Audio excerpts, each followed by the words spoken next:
দাঁড়িপাল্লাকে বেছে নেবে কারণ গত এই ৫৪ বছর ধরে মানুষ আওয়ামী লীগ বিএনপি জাতীয় পার্টির সবার শাসন দেখেছে। আগামীতে মানুষ একটি দুর্নীতিমুক্ত চাঁদাবাজিমুক্ত দখলদারিমুক্ত ন্যায় এবং ইনসাফ ভিত্তিক রাষ্ট্র চায়।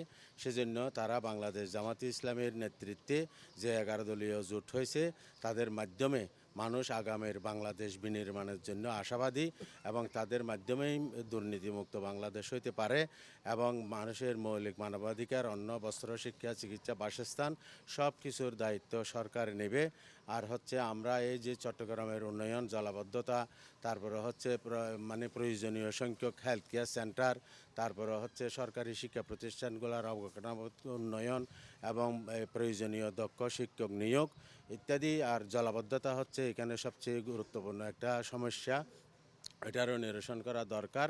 আর শহরটাকে আমাদের একটু পরিষ্কার পরিচ্ছন্ন আর একটু সাজানো গোছানো, বিশেষ করে রাস্তাঘাটের পাশে যেই ভ্যানগাড়ি মার্কেটগুলো বসে এগুলাকে অন্য জায়গায় পুনর্বাসন করে ফ্লি মার্কেটের মাধ্যমে এই রাস্তাঘাটগুলো পরিষ্কার রাখা এবং ফুটপাতগুলো আরও একটু প্রশস্ত, মানুষ যাতে নির্বিঘ্নে হাঁটতে পারে। আর শহরটা আরও একটু সুন্দর গোছানো করা দরকার। আমরা তো দেখতেছি, আপনারাও দেখতেছেন সারা দেশে ওই আমাদের প্রচার নয় যারা অংশগ্রহণ করতেছে তাদের উপর হামলা হচ্ছে, মহিলাদের উপর হামলা হচ্ছে।